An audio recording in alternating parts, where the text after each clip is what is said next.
11월 3일 목요일, 오늘 하나님께서 주시는 말씀은 창세기 42장 26절부터 38절까지 말씀입니다. 한 절씩 교독하고 마지막 38절은 함께 읽도록 하겠습니다. 그들이 곡식을 나귀에 싣고 그 곳을 떠났더니 한 사람이 여관에서 나귀에게 먹이를 주려고 자루를 풀고 본즉 그 돈이 자루 아귀에 있는지라. 그가 그 형제에게 말하되 내 돈을 도로 넣었도다. 보라, 자루 속에 있도다. 이에 그들이 혼이 나서 떨며 서로 돌아보며 말하되 하나님이 어찌하여 이런 일을 우리에게 행하셨는가 하고, 그들이 가나안 땅에 돌아와 그들의 아버지 야곱에게 이르러 그들이 당한 일을 자세히 알리어 아뢰되, 그 땅의 주인인 그 사람이 엄하게 우리에게 말씀하고 우리를 그 땅에 대한 정탐꾼으로 여기기로, 우리가 그에게 이르되 우리는 확실한 자들이요 정탐꾼이 아니니이다. 우리는 한 아버지의 아들 12 형제로서 하나는 없어지고 막내는 오늘 우리 아버지와 함께 가나안 땅에 있나이다 하였더니, 그 땅의 주인인 그 사람이 우리에게 이르되 내가 이같이 하여 너희가 확실한 자들임을 알리니 너희 형제 중에 하나를 내게 두고 양식을 가지고 와서 너희 집안의 굶주림을 구하고 너희 막내 아우를 내게로 데려오라. 그러면 너희가 정탐꾼이 아니요 확실한 자들임을 내가 알고 너희 형제를 너희에게 돌리리니 너희가 이 나라에서 무역하리이다 하더이다 하고, 이 자루를 쏟고 본즉 각 사람의 돈 뭉치가 그 자루 속에 있는지라. 그들과 그들의 아버지가 돈 뭉치를 보고 다 두려워하더니 그들의 아버지 야곱이 그들에게 이르되 너희가 나에게 내 자식들을 잃게 하였도다. 요셉도 없어졌고 시몬도 없어졌거늘 베냐민을 또 빼앗아 가고자 하니 이는 다 나를 해롭게 함이로다. 루벤이 그의 아버지에게 말하여 이르되 내가 그를 아버지께로 데려고 오지 아니하거든 내 두 아들을 죽이소서. 그를 내 손에 맡기소서. 내가 그를 아버지께로 데리고 돌아오리이다. 함께 읽겠습니다. 야곱이 이르되 내 아들은 너희와 함께 내려가지 못하리니 그의 형은 죽고 그만 남았음이라. 만일 너희가 가는 길에서 재난이 그에게 미치면 너희가 내 흰 머리를 슬퍼하며 스올로 내려가게 함이 되리라. 아멘.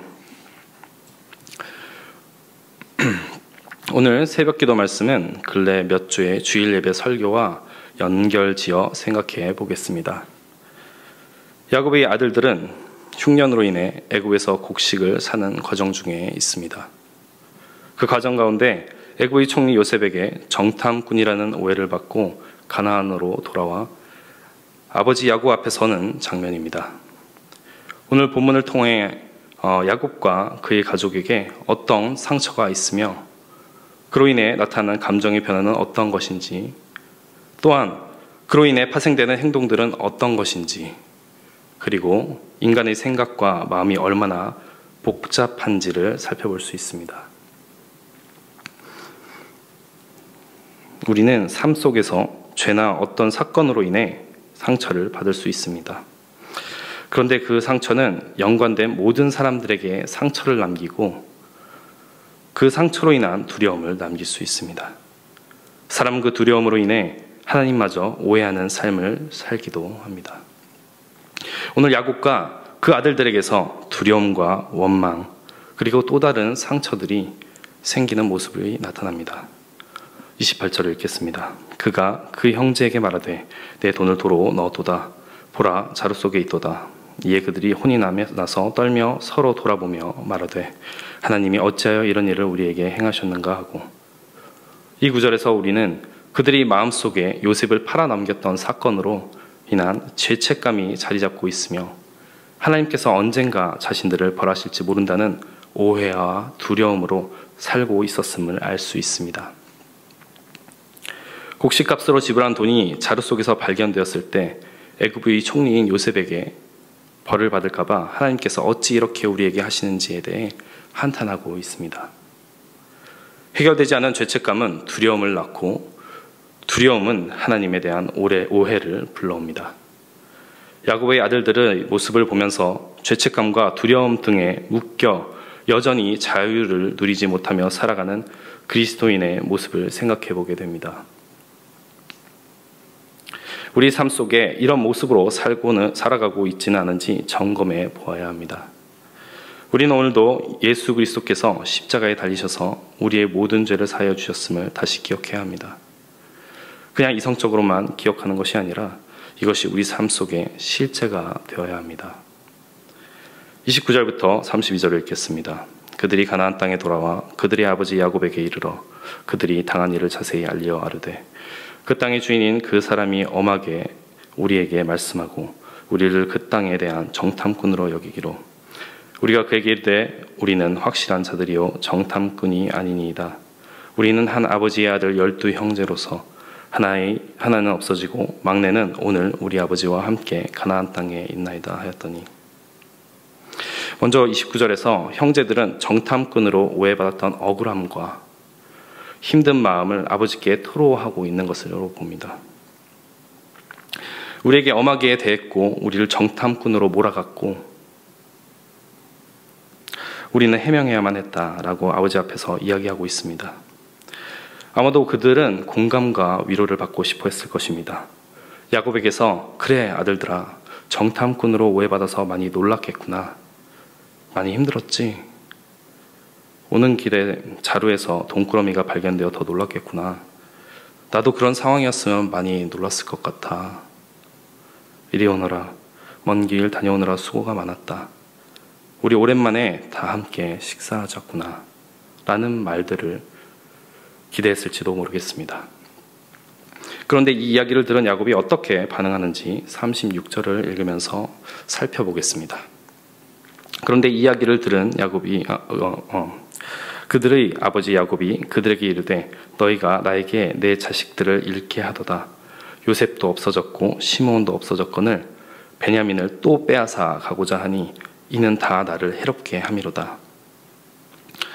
아들들의 이야기를 듣고 난 후 야곱은 자녀들을 위로하는 것이 아니라 너희가 내 자식을 빼앗아 갔다. 너희가 나를 괴롭힌다 라고 말합니다. 야곱은 아들들의 이야기를 들었으나 듣지 않았습니다. 귀로 들었을지는 몰라도 마음으로 듣지는 못했습니다. 자녀들의 힘든 마음을 받아주지 못하고 전혀 다른 이야기를 하고 있습니다. 뿐만 아니라 자신이 사랑한 아들들은 자식이라고 표현하고 다른 아들들에게는 너희라고 표현하며 자신에게 해로운 존재라고까지 말하며 비난합니다. 베냐민을 또 빼앗아 간다라는 말 속에서 우리는 야곱이 요셉을 잃었을 당시에 다른 아들들이 요셉을 죽게 했을 수 있다는 의심을 가졌고 그 의심은 지금까지 계속되고 있다는 것을 추측해 볼 수 있습니다. 야곱은 순탄하지 못했던 결혼과 그 과정에서 받았던 상처들로 인해 자녀들을 편애하는 아버지가 되었습니다. 요셉을 잃었던 자신이 받은 상처의 쓴뿌리만 쏟아내는 사람이 되어버렸습니다. 우리는 어떻게 자녀에게 반응하고 있습니까? 남편과 아내 그리고 부모님께 어떻게 반응하고 있습니까? 가족이 아닌 타인에게는 어떻습니까? 상처에 매여 가족들과 소통하지 못하고 또 다른 이들에게 상처를 주며 살고 있지는 않은지 오늘 이 시간 점검해 보면 좋겠습니다. 30절에서 32절을 통해 볼 수 있는 또 다른 점은 요셉의 형제들이 요셉 앞에서 자신들은 확실한 자들이라고 재차 이야기하고 있는 부분입니다. 여기서 말하는 확실한 자에 해당하는 원어의 뜻과 세번역 성경을 보면 정직한 자라고 되어 있습니다. 그들은 자신들이 정직한 자임을 증명하려고 하지만 자신들이 요셉을 팔았다고 정직하게 말하지 못하는 오류를 범하게 됩니다. 또 다른 두려움으로 거짓말을 하고 있는 것이지요. 37절을 읽겠습니다. 르우벤이 그의 아버지에게 말하여 이르되 내가 그를 아버지께로 데리고 오지 아니하거든 내 두 아들을 죽이소서 그를 내 손에 맡기소서 내가 그를 아버지께로 데리고 돌아오리이다. 37절에서 르우벤은 자신의 두 아들들의 목숨을 걸어서라도 기필코 베냐민을 데려오겠다는 굳은 의지를 보여줍니다. 요셉을 시기 질투하여 괴롭히고 팔았던 형제였지만 자라면서 형제가 커지고 사랑이 많아져 형제들의 목숨을 구하기 위해 자신의 귀한 아들들의 목숨까지 거는 장면이라고 보는 이들도 있습니다. 하지만 저는 이것을 묵상하면서 아이들을 둔 부모의 입장으로서 쉽게 이해가 가지 않았습니다. 사람은 마음에 가득한 것이 입으로 나오기 마련이기 때문에 자녀들을 너무 사랑한다면 아무리 강조하여 표현하고 싶어도 그런 표현은 사용하지 못할 것입니다. 아버지 야곱의 편애를 겪게 된 르우벤은 아버지의 인정과 사랑에 굶주리게 되면서 낮은 자존감을 가지고 살았을 것입니다. 어떻게 하면 아버지를 기쁘게 하고 만족시킬 수 있을까? 어떻게 하면 칭찬과 인정을 받을 수 있을까? 전전긍긍하며 살았을 것입니다. 그러기에 르우벤은 아버지의 인정을 받고자 끝내 자신의 두 아들들의 목숨까지 거는 말을 하게 된 것으로 보입니다. 38절에서 나오는 야곱의 반응을 보겠습니다. 야곱이 이르되 내 아들은 너희와 함께 내려가지 못하리니 그의 형은 죽고 그만 남았음이라. 만일 너희가 가는 길에서 재난이 그에게 미치면 너희가 내 흰 머리를 슬퍼하며 스올로 내려가게 함이 되리라. 이번에도 야곱은 인정과 칭찬을 바라며 아들이 목숨까지 언급한 르우벤의 말을 듣지 않고 자신이 하고 싶은 말만 하고 있습니다. 내 아들 베냐민 그리고 너희들이라고 구분지으며 베냐민이 해를 입으면 너희가 나를 죽게 하는 것이라고 말하고 있습니다. 결국 자신이 가장 사랑했던 라헬과의 사이에서 낳은 요셉을 잃은 상처와 베냐민에 대한 비뚤어진 자식사랑 혹은 그 집착이 다른 아들들에게도 영향을 미치게 되는 것입니다. 야곱의 아버지 이삭은 에서를 사랑했습니다. 야곱은 집을 떠나 도망칠 때 아마도 나는 아버지를 만족시킬 수 없는 자식이야. 나는 아버지의 사랑을 받을 수 없는 자식이야. 라는 죄책감과 낮은 자존감을 가지고 길을 떠났을 것입니다. 이후 야곱은 하나님을 간절하게 찾고 만나 이김으로 이스라엘이라는 새 이름을 받기까지 한 인물입니다. 그랬던 야곱이지만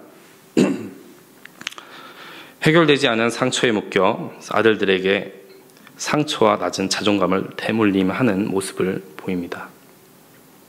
구원받은 그리스도인인 우리도 때로는 무너질 수 있고 상처와 두려움에 괴로워하며 타인에게 그리스도인으로서 보여야 할 반응을 보이지 못할 수도 있습니다. 예수 그리스도의 십자가 사랑으로 이미 구원받은 그리스도인이라 할지라도 매일매일 무너지고 연약하여 넘어지는 삶 가운데 계속해서 훈련되어야 합니다. 우리 그리스도인들이 매일매일의 삶 속에서 말씀을 통해 자신의 마음과 행동을 점검하고 회개함과 기도함으로 하나님 앞에 나아가지 않는다면 언제든지 우리도 무너진 야곱의 모습이 될 수 있습니다. 말씀을 마무리하겠습니다. 우린 예수 그리스도의 십자가 사랑을 믿고 죄사함을 받았습니다. 그럼에도 불구하고 상처로 인한 죄책감, 수치심, 낮은 자존감으로 인해 하나님의 은혜와 사랑을 누리지 못하고 있지는 않은지 우리의 마음을 점검해 보아야 할 것입니다. 그리고 성령님께 우리의 마음을 감찰해 주시고 깨닫게 해주시기를 간구하며 기도해야 합니다. 우리의 연약함과 상처로 인해 가족과 같이 소중한 사람들에게 또 다른 상처를 주고 있지는 않은지, 그리고 사랑하는 사람의 마음의 소리에 귀 기울이며 진정한 소통을 하고 있는지에 대해 점검해 보아야 합니다.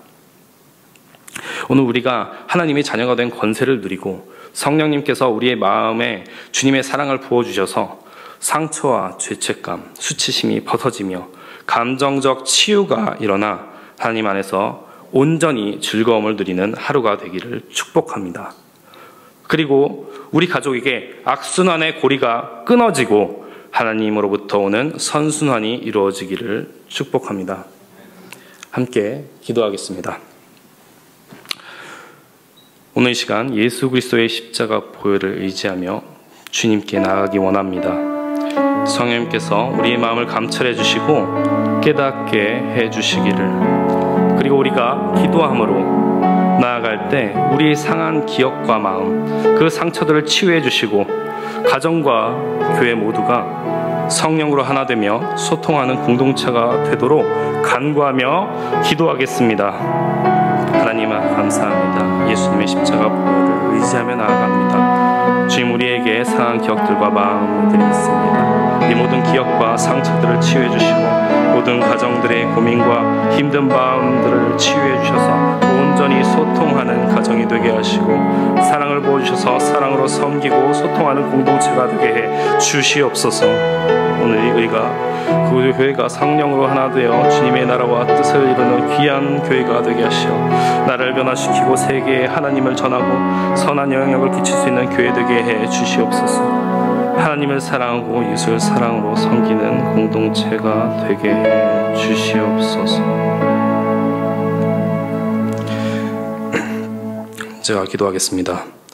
하나님, 오늘 말씀 가운데 깨닫게 해 주셔서 우리 마음과 행동을 점검해 볼 수 있는 시간을 주심에 감사합니다.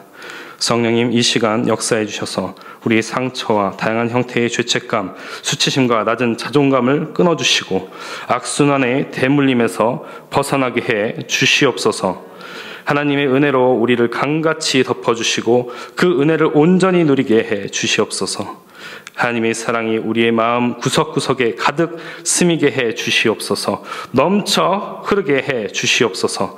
그래야 하나님을 온전히 사랑하고 나 자신을 사랑하고 이웃을 사랑할 수 있도록 인도하여 주시옵소서. 살아계신 우리 구주 예수 그리스도 이름으로 기도합니다.